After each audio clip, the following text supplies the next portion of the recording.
지난 시간에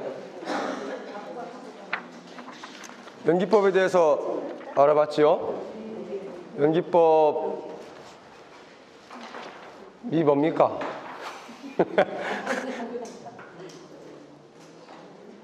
연기법이 뭔가요? 연기법이지 뭐.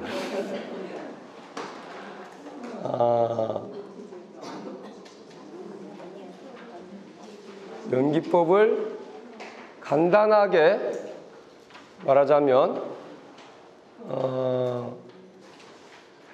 이 세상의 모든 존재하는 것들이 존재하는 원리, 그러니까 기존의 서가모니 부처님 이전에 그 어떤 논리는 모든 건 신이 창조했다. 그리고 신에 의해서 뭐 변화되고 신의 뜻대로 달라진다. 이랬다면 부처님께서 이 연기법을 세상에 내놓으셨을 때, 앞서도 부처님께서도 말씀하셨듯이 이건 부처님이 만든 것도 아니고, 그렇죠? 예. 뭐 원래 있던 것을 찾아낸 거란 말이죠. 그동안 알려지지 않았던 모든 건 서로 인연으로 인해서 모였다가 인연이 닿으면 흩어지고, 이것이 있으므로 저것이 있고 저것이 없어지면 이것도 없어진다. 예. 자연이 다 그렇죠. 그래서 모든 것은 영원한 것이 없다. 그렇죠? 그 영원하지 않은 것, 모든 것은 변해가고 그 변해가는 모든 것에 나라고 할 만한 실체적 어떤 그 결정체는 존재하지 않는다.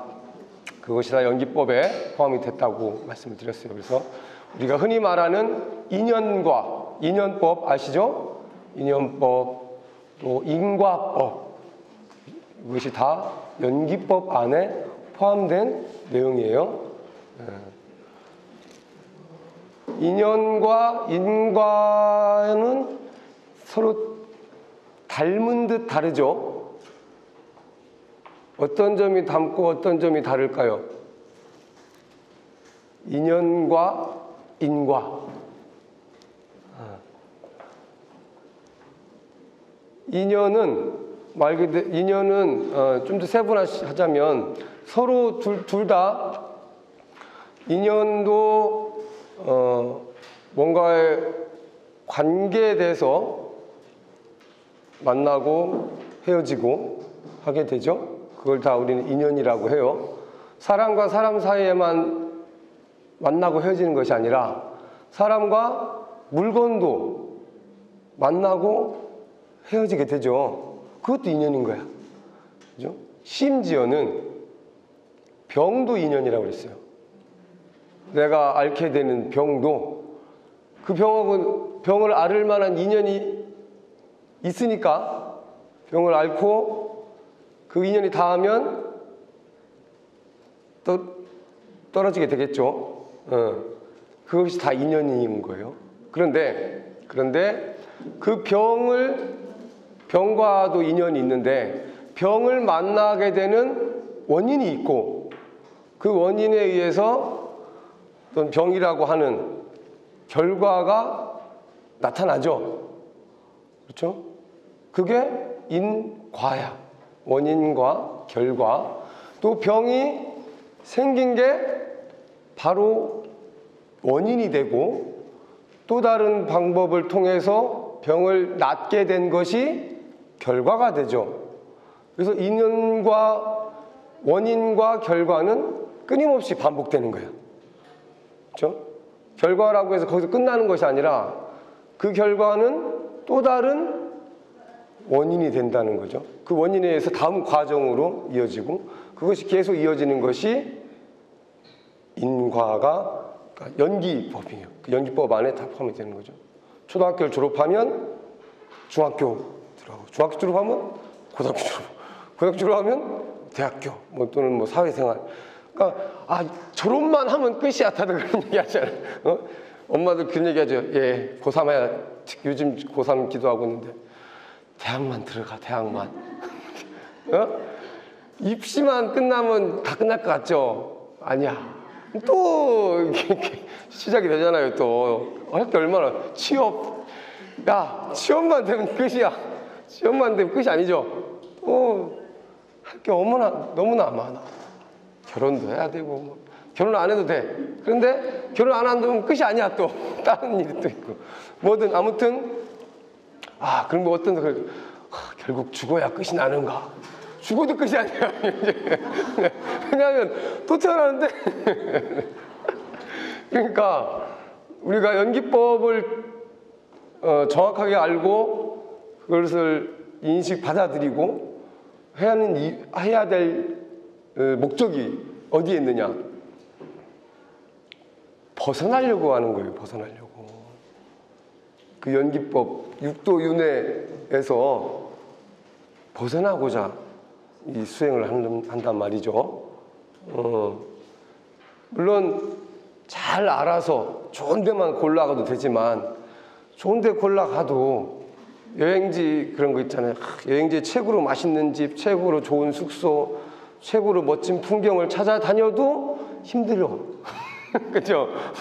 안 힘든 건 없어. 아무리 편한 차를 타고 뭐 편하게 손 하나 까딱 안 하고 다니는 게 더 힘들어. 그쵸? 너 아무것도 안 하고 손 하나 까딱 안 하고 1박 2일 동안 여행할 수 있겠어요? 그게 더 힘들어, 그게 사실은. 그쵸? 그러니까 사바세계 윤회는 아무리 좋은 데를 가도 힘들어. 벗어나야 돼. 벗어나려면 여기 시스템을 잘 알아야 된다는 거죠. 내가 어디에 지금 머물러 있는지 알아야 벗어날 수가 있단 말이죠. 오늘 배울 과목 단락이 이제 78페이지에 8정도입니다. 8정도가 바로 그 육도를 벗어나는 비밀의 열쇠라고 할 수가 있어요. 사성제 기억나시죠? 고집멸도, 그죠? 오성제, 집성제, 멸성제, 도성제. 그 마지막 도성제가 바로 이 8정도예요. 그래서 모든 건 괴로움이다. 괴로움의 원인은 집착에 있다. 그 집착은 멸할 수 있다. 또 멸해야 된다. 그 집착을 멸하는 방법이 바로 도성제 8정도입니다. 8정도를 통해서 우리는 모든 집착과 번뇌를 여의고 윤회의 고통에서 벗어날 수가 있는 거죠. 그 8정도 안에 중도가 포함이 되어 있는데요. 중도라는 것은 엄밀히 말하자면 8정도 안에 포함되어 있는 것이 아니라 도성제 안에 포함이 되는 거지. 도성제 안에 포함이 되어 있는데, 중도라는 말 여러분 많이 들어보셨죠? 흔히 뭐 정치권에서도 중도 보수, 중도 진보 그런 얘기를 해요. 이 사람들은 중도라는 용어는 어떻게 좀 들어봤어? 또는 이제 불교를 아는 사람이 처음 쓴 사람이 있겠죠? 그런데 정확하게 모르고 쓰는 거야. 왜냐하면 보수면 보수고 진보는 진보지. 그러니까 이 사람 거기서 말하는 중도란 건 극단적이지 않은 그런 의미로 이렇게 쓰는 거잖아요. 그런데 엄밀히 말하면 중도 안에 보수나 진보라는 용어를 넣는 것 자체가 중도에 어긋나는 일이라는 거죠. 자, 그렇다면 중도가 어떤 것인지 한번 중도의 원리에 대해서 읽어보고 또 말씀을 드리겠습니다.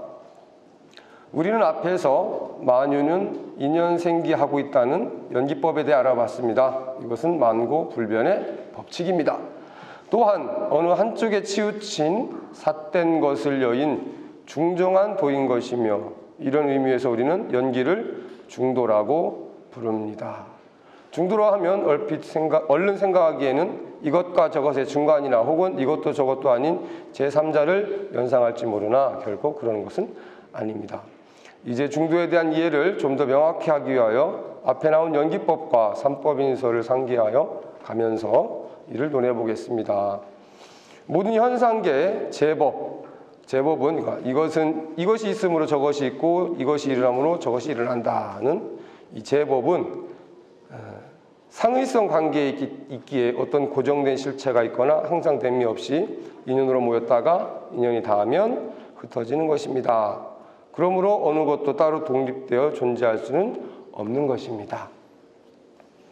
제법은 무아이고 무상입니다. 그러나 제법은 무아이고 무상이기에 인연생기할 수 있는 것입니다. 무슨 말이냐면 제법은 모든 것은 변한다 라는 말이에요.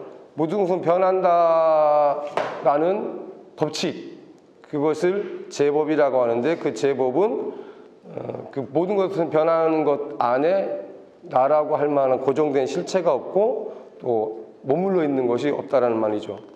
그렇게 고정되어 있지 않고 또 머물러 있지 않기 때문에 인연으로 해서 계속 끊임없이 변화하고 나타났다 사라졌다가 이렇게 인연생기를 반복하게 된다는 겁니다. 이 세계는 엄연히 존재합니다. 하지만 나무도 풀도 사람도 그 어느 것이라도 결코 독립적이고 영원한 존재는 아닙니다. 불변의 실체가 없기 때문입니다. 만일 어떤 불변의 실체라고 할 것이 있다면 그것은 풀이든지 나무든지 사람이든지 간에 다른 일체의 도움 없이 홀로 독립되어 언제까지나 존재할 수 있어야 합니다. 그러나 그런 것은 어디에도 없습니다. 모든 것은 끊임없는 인연으로 끊임없이 생멸 변화하고 있습니다. 그러므로 나무다 풀이다 사람이다 하는 것은 어떠한 인연의 결합 상태를 그것과 다른 인연의 결합 상태와 구분하여 부르는 명칭에 지나지 않는 것입니다. 이렇게 볼 때 이 세계에 있는 모든 존재는 무아이고 무상이기에 실로 이것이다 하여 따로 세울 것도 항상한 것도 없는 것입니다. 그렇다면 무아이고 무상이기에 제법은 무에서 끝나버리는 것일까요? 앞에서도 말했듯이 제법은 엄연히 존재합니다. 그런데 여기서 전에도 한번 말씀드렸을 거예요. 모든 것은 변한다라는 법칙은 영원한 거 아닙니까? 그럼 영원한 게 있네?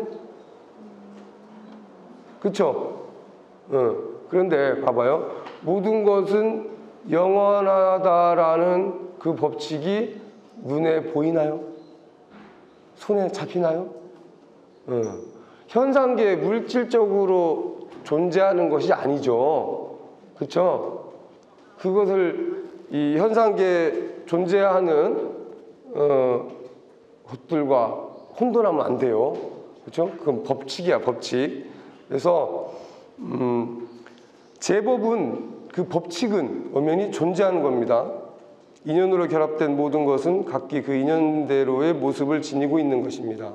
그리고 그 인연이 닿으면 흩어진다고 하지만 그것은 영영 없어져 버리는 것이 아니라 새로운 결합의 상태로 나타나는 것이며 찰나찰나 생멸 변화하니 그것은 딱 단멸되어 버리는 것이 아니라 그러면서 새로운 모습으로 계속 이어져 가는 것입니다.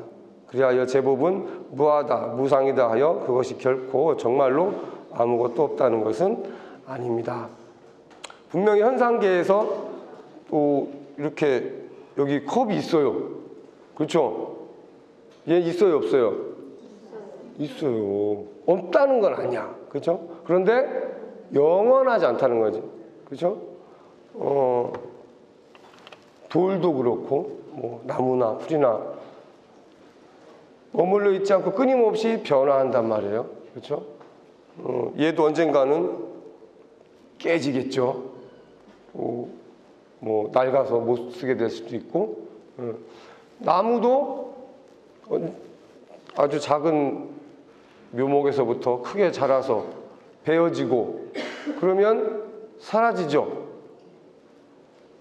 그런데 그 자리에서는 사라졌는데 그 나무 껍질을 벗기고 다시 뭐 얇게 켜든지 자르든지 해서 가구를 만들 수도 있고 그 나무로 다른 뭔가를 만들게 될 거예요. 그렇죠? 바뀌죠. 뭐 집의 기둥이 될 수도 있고, 그죠? 변화했단 말이에요. 땔감이 될 수도 있어요. 그럼 태우면 없어지겠죠? 재가 남아요. 그럼 재는 버리겠죠? 재가 거름이 되기도 하고, 또 태우면 그 수증기 연기가 나죠. 연기는 공기 중으로 흩어지죠. 공기 중에서 사라진 것처럼 보이지만 그건 또 뭐 구름으로 모여서 비가 돼서 내릴 수도 있고 끊임없이 이렇게 변화한다는 거예요. 그 모습만 뭐 그 모습에서 변화하는 것이 아니라 그 모양까지도 바꿔가면서 다양하게. 예를 들면 종이도 그렇죠. 이 종이가 원래는 뭐였어요? 나무였단 말이죠. 나무에서 종이로 바뀌었어. 이게 오래되면 종이도 언젠가는 또 낡아서 못 쓰지게 되겠죠. 그럼 이 종이를 다시 버리면 이 종이는 또 다른 모습으로 변화되고 결국 또 다른 뭔가가 될 거예요. 다시 나무로 될 수도 있겠죠. 나무의 일부분이. 그렇게 해서 모든 것은 이렇게 끊임없이 변화해가는 겁니다. 우리는 이 상에서 제법은 무아이고 무상한 것이므로 실로 있다든지 항상하다든지 할 아무런 것도 없으나 그렇다고 하여 제법은 완전 무로 돌아가는 것이 아니라 오히려 무아이고 무상이기에 엄연히 항상 새로운 모습으로 인연생기하며 존재하고 있다는 것을 알 수 있습니다. 이것을 우리는 비유, 비무, 비상, 비단이라고 표현하는데 비유, 비무란 실제로 제법은 실로 있다고도 없다고도 할 수 없는 것으로 유무의 상대적 영역을 벗어나 있다는 뜻에서 일컬어지는 말이요. 비상, 비단이란 제법은 항상하다고도 또는 단멸한다고도 할 수 없는 것이므로 상단의 상대적 영역을 벗어나 있다는 뜻에서 일컬어지는 말입니다. 그렇다고 하여 유무를 떠나서 비유, 비무를 따로 세우고 상단을 떠나서 비상, 비단을 따로 세워서도 안 됩니다. 유와 무, 상과 단은 어디까지나 동시적인 것이기 때문입니다. 이 비유, 미무, 비상, 비단의 도리를 우리는 중도라고 합니다. 그리고 이렇게 설하는 것을 중도설이라고 하는 것입니다. 이것은 연기로부터 얻어진 결론으로 우주 인생의 실상입니다. 그러므로 우리는 연기 즉 중도라고 하기도 하는 것입니다. 연기법이 곧 중도다. 그래서 여기서 보는 바와 같이 중도라는 것은 뭐 이것과 저것의 중간, 있는 것과 없는 것의 중간쯤이 아니라 있는 것도 아니고 없는 것도 아닌 거예요. 또 항상한 것도 아니고 끊어진 것도 아니다. 이 모양이 영원한 것도 아니지만 영원하지 않은 것도 아니야. 이것은 끊임없이 변화하니까. 그래서 중도를 그러면 우리가 있다와 없다, 길다, 짧다를 이야기하는 이유가 뭐예요? 분별심이 있기 때문이야. 우리는 늘 보면 뭐 이렇게 상황 또는 사물을 보면 그것을 판단하고 분석하고 뭐 결론을 짓죠. 저건 이뻐, 이건 안 이뻐, 저건 좋아, 싫어, 저건 길어, 짧어, 뭐 이렇게 비교 분석하고 그걸 항상 양쪽으로 갈라놔. 그렇죠? 양쪽으로 갈라놓고 그 중에서 난 좋은 것만 취하고 싶어. 근데 그게 내 뜻대로 안 돼. 그래서 괴로워요. 그렇죠? 그래서 모든 괴로움의 시작은 사실 분별심입니다. 분별심이에요. 예, 그거를 분별하지 않으면 되는데 그냥 인연 따라 왔다가 인연 따라 갈 거란 말이에요. 그런데 아우 보기 싫어. 안 왔으면 좋겠어. 이 억지로 또 안 보내고 싶지 않아. 내 곁에 영원히 머물렀으면 좋겠어. 근데 영원히 머물러 있지가 않지요. 그러다 보니까 괴로운 거고. 그래서 그런 분별심 때문에 사실은 모든 번뇌가 시작이 됩니다. 그래서 이 중도는 그런 분별심마저도 벗어난 상태가 되는 거죠. 그래서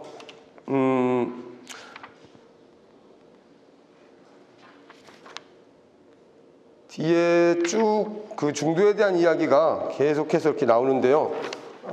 뭐 앞에 했던 비유 비무가 이제 반복되고 그것이 이제 자세하게 이제 나열을 해놨어요. 그런데 이걸 꼭 한번 읽어보시고 시간이 많지 않기 때문에 중도에 대한 일화를 제가 한 가지 말씀드릴게요. 부처님께서 제자 중에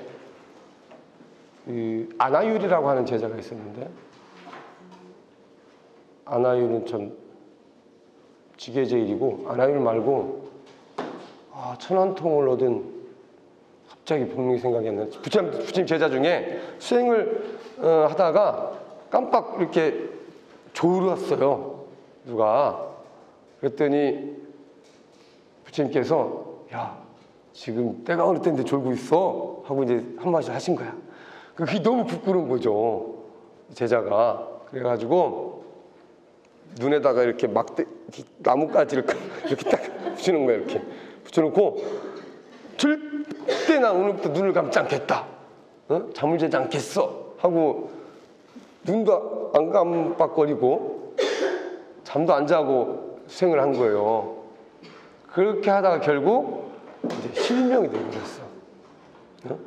눈을 안 감고 그냥 뭐 먼지도 다 들어가고 막 이럴 거 아니에요. 결국 실명이 됐어요. 근데 부처님께서 이제 뭐 다른 데도 막 이제 다니시고 하시니까 그리고 다시 돌아와 보니까 아이고 얘가 그 지경이 됐네. 그래서 그 제자에게 근데 그 제자가 출가하기 전에 악사였어요. 악사. 연주 그 현악기 우리 기타 같은 인도 전통 악기가 있는데 그걸 연주하던 사람이었어요. 그래서 너 그 악기를 잘 다루지? 예.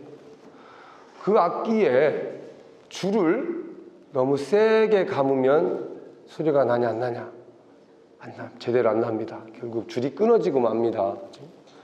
줄을 너무 느슨하게 하면 어떠냐? 네, 너무 느슨하게 해도 소리가 나지 않습니다. 그렇죠? 어떻게 해야 되느냐?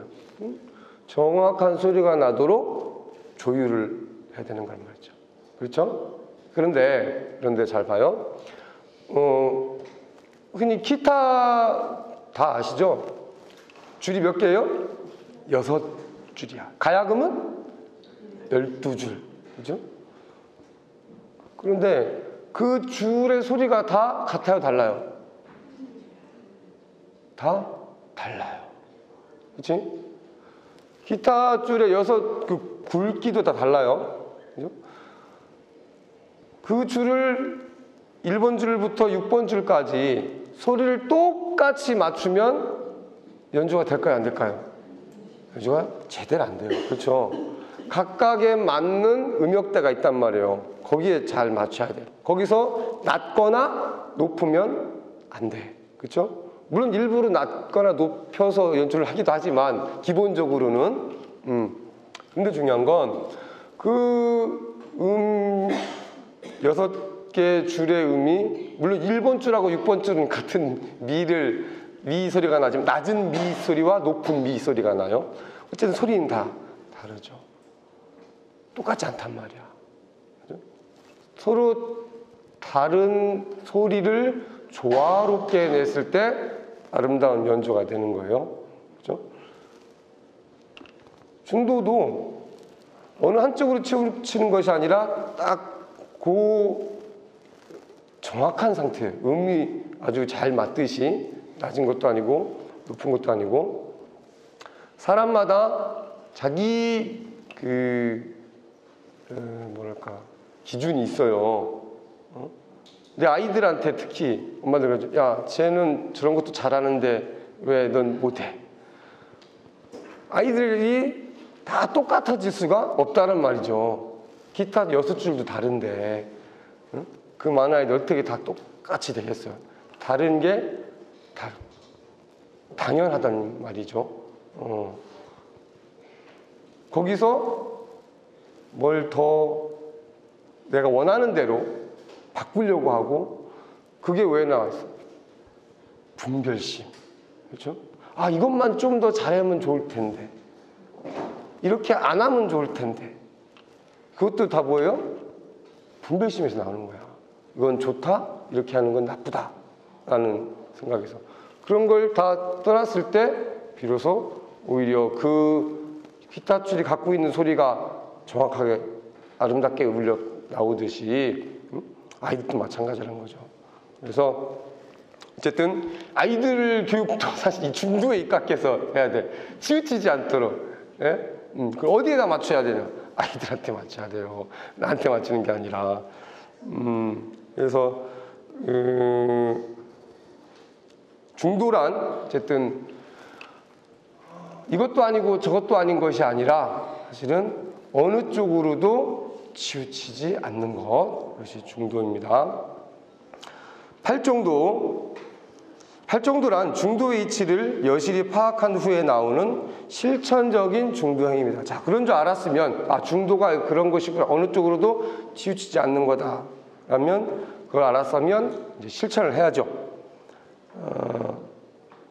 그러므로 이것은 당시의 인도 사상계로 봐서도 전혀 새로운 것이 아닐 수 없었습니다. 왜냐하면 정통 바라문교에서는 개인에게는 아라는 중심 생명이 있어 이 아가 생명의 근원이요 활동체라고 하고, 또 우주에는 범이라는 중심 생명이 있어 이 범이 일체 현상을 꿰뚫는 근본 원리가 되며, 동시에 같은 이름의 신, 즉 범이 있어서 온 우주를 창조하고 지배한다고 합니다. 그리고 범과 아는 그 본질 면에서는 같은 것, 범아이려이므로 이를 알면, 그러니까 아를 알면 곧 범을 알아 아범의 본연의 상태로 돌아갈 수 있습니다. 이 상태가 해탈이며 이상적인 마음의 경지로 이렇게 되기 위하여는 요가와 선정을 닦아야 한다는 전변설에 입각한 수정주의를 내세움으로써 유와 유상에 치우친 유견상견의 입장에 서서 실천 수행하고 있었으며, 그렇게 하고 있었단 말이에요. 사실 지금도 그렇게 하고 있어요.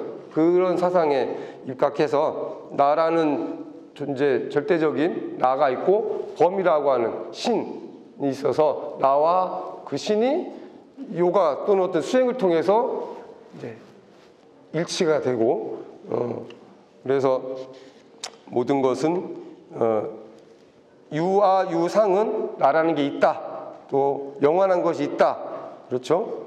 그리고 유견 상견은 늘 항상하다, 이런 단견과 상견 그러는데, 그러니까 유견 상견은 끊어지지 않고 영원히 있다라는 입장을 이야기를 하는 겁니다.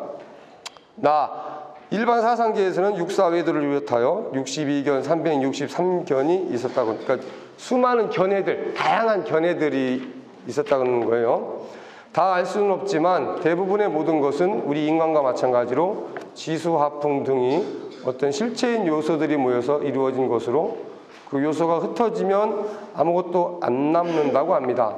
따라서 어느 일부는 순세파에 빠지기도 하였지만 대부분은 인간의 모든 고통은 정신보다도 육체의 욕구에 순응하는 것보다는 오히려 고통의 근원인 육체를 강압함으로써 정신의 자제를 얻을 수 있다는 적지설에 입각한 고행주의를 내세움으로써 요소의 실체를 인정하긴 하나 결국 무아무상에 치우친 무견 단견의 입장에 서서 그에 따라 실천 수행하고 있었기 때문입니다.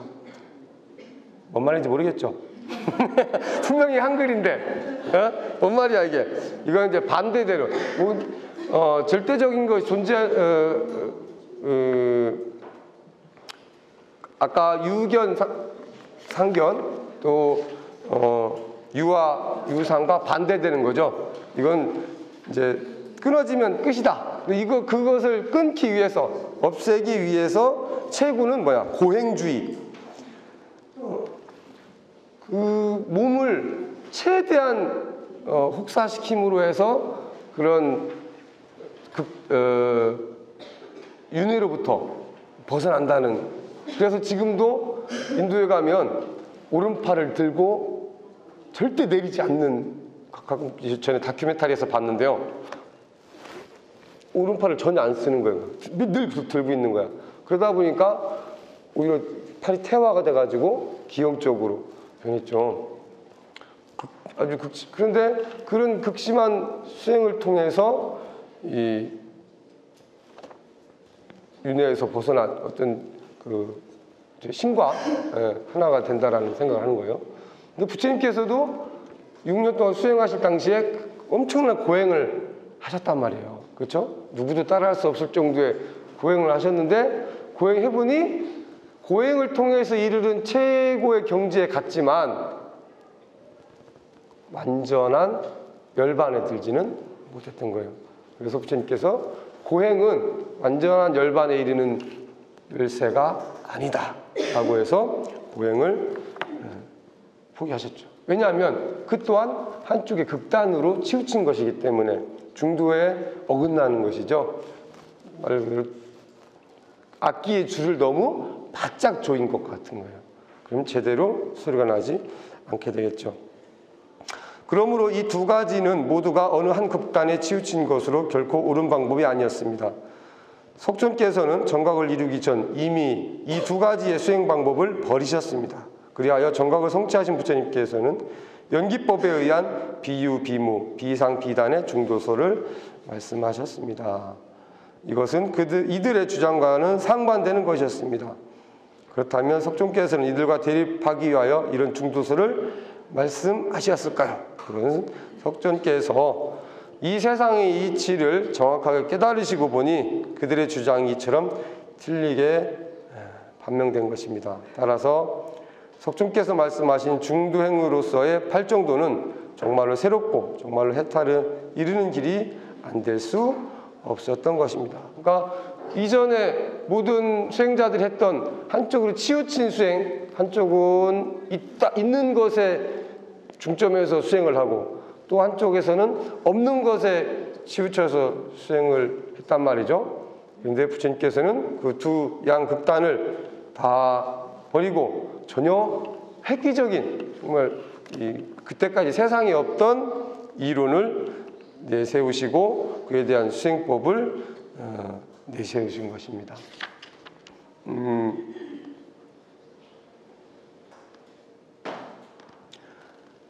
그때 석존께서는부터는 따로 읽어보시고 시간이 많지 않기 때문에 뒤로 넘겨보세요. 넘겨보시면 자, 중간에 팔정도란 위에서 나온 바와 같이 정견, 정사, 정어, 정업, 정명, 정정진, 정령, 정정의 8가지 실천 수행의 덕목을 이루는 것으로 팔정도지, 팔정도분, 팔성도지 등으로 부르기도 합니다. 여기서 정도란 말을 쓴 것은 중정, 진정, 중도의 완전한 수행법이라는 뜻에서이고 성도란 성인의 도라는 뜻에서 쓴 것입니다. 그러면 이제 팔정도의 하나하나가 의미하는 바가 뭘까요? 여러 곳에 나오는 해석을 종합하여 각지와 그 연관성을 알아보겠습니다. 먼저 정견, 팔정도란 말 그대로 8가지 바른 길이에요. 그 첫 번째가 정견입니다. 바르게 본다는 말입니다.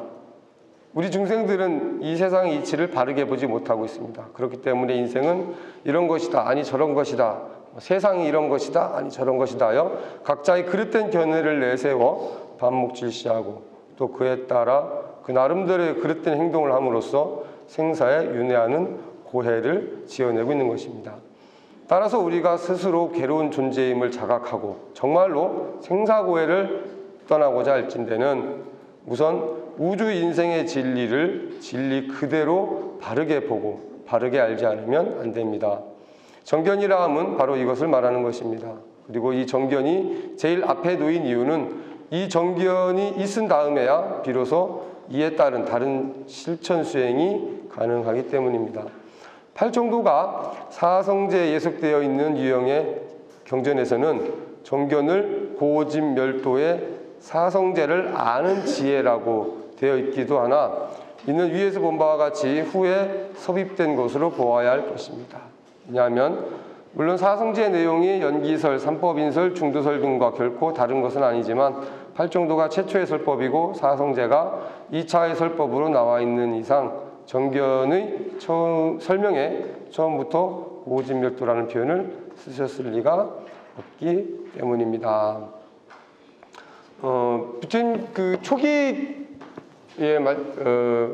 말씀하신 수타니파타라는 경전이 있어요. 그러니까 그 수타니파타도 사실은 시기별로, 그러니까 시기별로 이렇게 뭐 정확하게 구분되어 있지는 않고 또 아함경이라는 또 경전이 있습니다. 아함경도 뭐 자바함경, 중아함경, 증일아함경 뭐 이렇게 여러 가지 함경인데 아함경도 부처님의 초기 법문을 이제 이렇게 실어놓은 경전이에요. 아함경에 비교적 그 시기적으로 이렇게 잘 이렇게 나열이 되어 있습니다. 거기에 보면 어쨌든 이 수행에 그러니까 부처님께서 연기법을 설하시면서 그 연기의 어떤 고리로부터 벗어나는 팔정도를 설명을 먼저 하셨다라는 거죠. 그리고 그것이 점점 체계화된 거예요. 그러니까 부처님께서 자 우리가 지금 이렇게 교리를 배우고 있잖아요.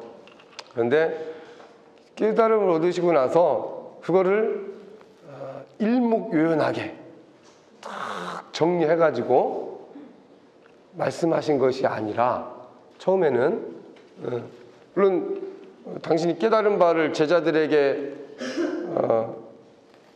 그때그때 제자들이 질문에 답하는 형식으로 가르치셨단 말이에요. 그렇게 여러 번 같은 말을 반복했겠죠. 여러 제자들에게. 근데 우리가 선생님들도 그렇잖아요. 저도 마찬가지예요. 똑같은 내용을 가지고 이 사람, 저 사람, 여 사람 이렇게 다른 사람들 이야기를 하다 보면 내용이 조금씩 같은 내용인데 어떤 땐 조금 달라져요. 그리고 정리가 되죠. 그러면서 체계화되는 거예요. 그러니까 부처님의 가르침도 처음부터 딱 부처님께서 정리를 다 해가지고 체계적으로 가르치신 것이 아니라 제자들의 질문에 그때그때 답하는 식으로 같은 내용을 많이 반복을 했어요. 아함경에 보면 그런 내용이 이제 많아요. 그러니까 같은 내용도 예를 들어서 이 팔정도에 대한 이야기도 여러 번 언급이 되는 거죠. 여러 군데에서 여러 번 언급이 되면서 조금씩 이렇게 이제 내용이 달라지고 나중에 뒤에 이르러서 이제 체계화 되는 거죠. 그리고 그 한참 후대에 이르러서 이것을 이제 제자들에 의해서 이제 정리가 되고 문서화되면서 그때까지는 문서라는 게 없었어요. 부처님 당시에는 계속 입에서 입으로만 전해졌던 거죠. 부처님이 열반하시고 4세기 지난 후에 비로소 이제 문서로 남기게 되면서 이제 오늘날과 같이 이런 교리가 체계적으로 이제 정립이 됐다고 볼 수 있습니다. 어쨌든 늘 정견, 바른 견해에 대해서 항상 먼저 말씀을 하셨어요. 바른 견해는 뭐냐? 아까 여기에도 나왔지만 인생은 이런 것이다. 아니 저런 것이다. 세상은 이런 것이다. 아니 저런 것이다. 이게 뭐에서 나왔다고 그랬어요? 분별심. 예? 그 이런 거야. 세상은 이런 거야. 아니야, 세상은 저런 거야. 누구 생각이에요? 내 생각이잖아, 내 생각. 나의 분별심이야. 그쵸? 그게 절대적인 진리가 아니란 말이에요. 그쵸? 내 입장에서, 내 생각에서, 그러니까 내 상황에서 봤을 땐, 아, 그래, 세상은 이런 거지. 근데 다른 사람 입장에서 봤을 땐 또 그렇지도 않단 말이에요. 그쵸? 그래서, 바른 견해라는 것은 그런 분별심으로부터 일어난 생각이 아니라 분별심을 버리고 상대를 바라보는 거예요. 그렇죠? 나랑 친하다, 안 친하다를 먼저 놓고 사람들 많이 보죠. 그럼 나랑 친한 사람이 하는 건 다 용서가 돼. 나랑 안 친한 사람이 하는 건 좋아도 용서가 안 돼. 좋아도 나쁜 거야. 그런 거 있죠? 내가 하면 로맨스, 남이 하면 불륜. 내로남불도 똑같은 거예요. 그렇죠? 그게 분별심에서 발생이 되는 거죠. 그래서 정견은 그런 분별심을 여의고 모든 것을 대해야 된다는 거예요. 그래야 그 뒤에 이어지는 것들이 바르게 이어진단 말이죠. 두 번째가 정사유라고도 하는데 바르게 생각한다는 말입니다. 우리가 괴로운 생사구애를 떠나려면 우주 인생의 이치를 바르게 알고 그에 따라 바르게 수행하지 않으면 안 되는데, 그것이 바른 실천이 되고 바른 수행이 되려면 바르게 안 바를 바르게 생각하지 않으면 안 됩니다. 아무리 사물의 이치를 사실 그대로 보아 안다고 할지언정 마음에 그것을 생각함이 바르지 않다면 다음의 행동이 그릇될 것은 뻔한 사실입니다. 이와 같이 바르게 생각하는 것을 정사라고 하는데, 또는 정사유, 이 정사는 그 정견을 다음의 실천 수행의 각 항목에 이어주는 것이라고 할 수 있겠습니다. 자, 사유한다고 보통 우리가 뭘 이렇게 생각할 때 사유한다고 하죠. 바른 견해에 입각해서 어느 분별심을 떠나서 상대를 보고 그렇게 됐을 때 바른 생각을 또 할 수가 있을 거예요.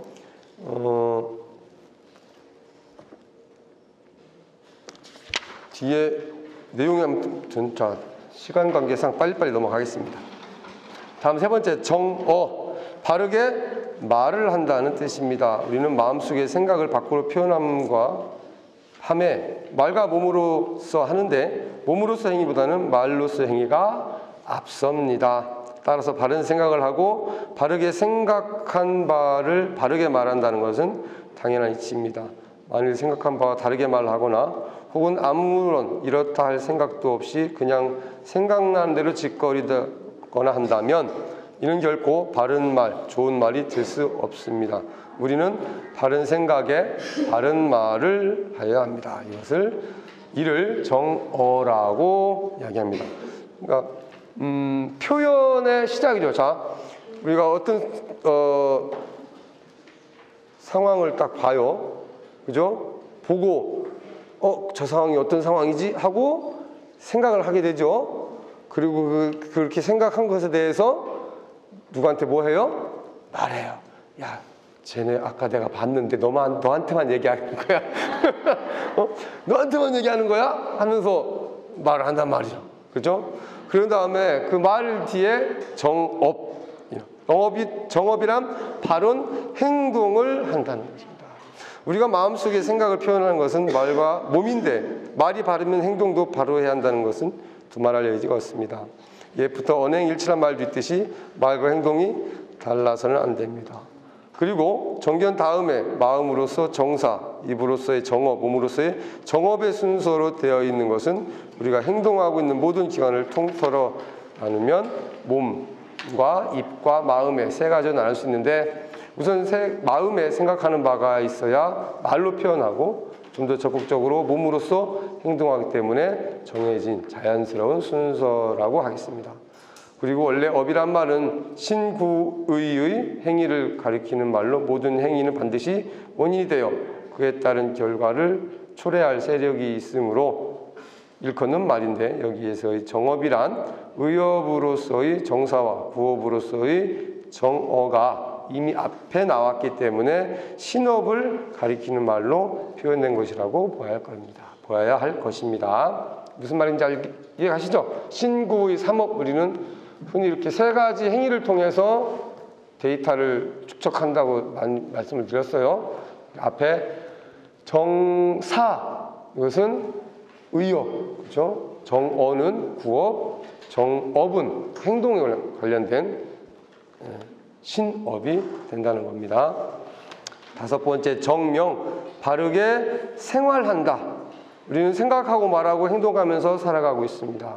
생각하고 말하고 행동하는 것을 따로 분리시켜 살 수 없을 것입니다. 삿된 견해를 가져서 신구이로서 삿된 업을 지어온 것이 우리들의 생활이었다면, 이제 바른 견해, 즉 지혜를 가지고 마음으로는 바르게 생각하고 입으로 바르게 말하고 몸으로 바르게 행동하여 이것이 합쳐진 전체의 우리 생활이 바르도록 하지 않으면 안 될 것입니다. 이러한 바른 생활을 정명이라고 합니다. 정정진, 바르게 노력한다는 말입니다. 정견에서부터 정명까지를 한다 하여도 그것이 일순간이 되어서는 안 되는 것이요, 끝없이 이어져야만 합니다. 이 생활을 끝없이 이어지고 또 이어지도록 하는 것을 정진이라고 합니다. 작심삼일이란 말 많이 쓰죠. 요즘에 작심일일, 작심순간, 그렇죠? 그때뿐이야. 그런데 그 마음먹은 게 사실 마음먹은 대로 꾸준히 실천하기가 어렵잖아요. 그렇죠? 왜 어려운지 아세요? 한 번만 마음먹어서 그래. 매 순간 맘먹고 매 순간, 예? 매 순간 또 맘먹고 이렇게 계속해서, 그게 노력인 거죠. 아이들, 왜 운동선수들 뭐 노력 열심히 할, 뭐 야구나 축구나 하는 선수들 보면 계속 하잖아요. 배트 계속 휘두르고 공 계속 차고 달리기 계속 뛰고, 안 된다고 해서 마냥 기다리고 있는 게 아니라 계속 똑같은 행위를 반복한단 말이에요. 그게 정진입니다. 바른 정진. 일곱 번째, 정념, 바르게 일심으로 전심한다는 말입니다. 정견을 얻은 우리는 정사에서 그를 깊이 새겨 정어, 정업, 정명, 정진으로 외부에 표출하되 그것이 전부 바른 것이라면 마음이 다른 곳에 쏠릴 리가 없이 오로지 일심으로 바른 것만 생각하게 됩니다. 이 바른 것만 생각하고 그 바른 것을 한시도 잊지 않는 것을 정념이라고 합니다. 자, 여기서 한 가지, 정사와 정념 둘 다 생각에 관련된 거죠. 근데 정사와 정념 어떤 게 다를까요? 간단하게 설명을 드리자면, 시간 관계상 정사의 사자는, 사자를 잘 보세요. 마음 심자 밑에, 마음 심자 위에 밭전자가 있죠. 밭전자 밑에 마음 심자가 서로 어우러져서 만들어진 글자예요. 정념은 이제 금자 밑에 마음 심자가 있어요. 그렇죠? 둘 다 마음인데 사유한다는 건 마치 밭을 생각하는 마음이야. 농부가 밭을 생각할 때 어떻게 해요? 어떤 전체적인 걸 생각해요. 그렇죠? 저걸 밭을 갈고 씨앗을 심고 가꿔서 수확하고, 이런 과정을 전체적으로 이제 생각을 하죠. 그죠? 염은 바로 지금 마음이야. 지금 이 순간. 내가 지금 이 순간 어디에 집중되어 있는가, 집중하고 있는가. 그래서 염불하죠. 노는 입으로 뭐 한다고 그래요? 노는 입으로 염불한다고 그래요. 염불. 옛날 어른들 그래서 노는 입으로 염불한다고. 왜냐면 지금 이 순간 염불이 뭐예요? 염불. 지금 이 순간 부처님을 생각하고 있는 거야. 부처님만 오직. 왜 우리 여기 법당에서 뭐 지장보살 하고 뭐 관세음보살 하는 걸 연불이라고 하잖아요. 스님들이 또 법당에서 기도하시는 거를 연불 한다고 이야기를 해요. 그 뭐냐면 그 순간 오로지 부처님만 생각하고 있다는 거죠. 그래서 여기서 말하는 바른 생각, 정념은 바른 그 순간에 지금 이 순간에 마음이 어디에 집중되어 있는가, 그 순간의 마음을 바르게 집중해야 된다는 거죠. 8번째 정념에서 한 걸음 더 나아가 조금도 마음의 동요가 없이 완전히 안정되어 일심삼매에 드는 것을 말하는 것입니다. 모든 것이 바르면 마음이 안정되지 않을 리가 없습니다. 그리고 만일 마음에 조금이라도 산란함이 있다면 정견부터가 이미 흔들림으로 만사가 바른 것이 될 수 없습니다. 이 마음에 아무런 산란함이 없는 것을 정이라고 이야기합니다. 그래서 앞에 7가지 과정까지 바르게 이어져 왔을 때 비로소 마음의 평화를 얻게 되고, 그렇죠? 그리고 비로소 그 육도윤회 연기의 그 고리로부터 벗어날 수가 있다는 거예요. 왜냐하면 우리가 끊임없이 육도를 윤회하는 이유는 안정이 안 됐기 때문에, 뭔가 끊임없이 우리는 부족하고, 그죠? 부족하기 때문에 자꾸 채우려고 하고, 그죠? 뭔가를 채우려고 하잖아요. 뭔가를 더 채우려고 하기 때문에 말도 하고 행동도 하고 생각도 한단 말이에요. 그렇죠? 그것이 계속해서 쌓여. 그게 쌓이니까 그 쌓여진 업대로 또다시 반복을 하게 되죠. 윤회를 하게 되는 거예요. 더 이상 늘 얘기하잖아요. 업을 쌓지 않았을 때, 그리고 이미 쌓아진 업이 다 소멸되었을 때 우리는 그 시스템에서 육도윤회로부터 벗어날 수 있다고 그랬죠. 마찬가지로 이 8정도를 통해서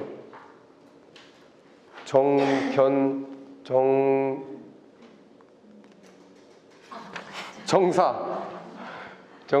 정어, 정업, 또 정명, 정진, 정념, 정까지 이렇게 8단계를, 근데 이 8단계가 굳이 또 사실 이렇게 단계 하면서 8단계를 나눠놨지만 동시에 이루어지는 거예요, 사실은. 그렇죠? 우리 보통 보면서 이 마음까지 이 헐떡헐떡 하는 것까지 한 방에 오잖아. 그렇죠? 뭘 보자마자 쟤 왜 저래? 하면서 벌써 할딱할딱까지 와버린단 말이에요. 그렇죠? 여기 8정도에 반대되는 행위들이 한순간에 다 일어나는 거예요. 근데 그것을 좀 마음이 사실은 고요해졌을 때 오히려 차분하게 상대를 바라보고 바른 견해로 볼 수가 있는 거죠. 그래서 사실 그게 쉽지 않아요. 그렇죠? 쉽지 않은데 그 쉽지 않은 정견, 바른 견해를 우리는 그래도 계속해서 상기를 해야 돼. 상기. 분별심을 버리고 보자.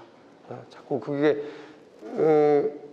제가 나랑 친한데, 쟤 우리 편인데, 또는 저건 마음에 드는데 안 드는데, 이게 먼저 분별심이 나오면 결코 바른 견해로 상대를 바라볼 수 없게 됩니다. 아셨죠?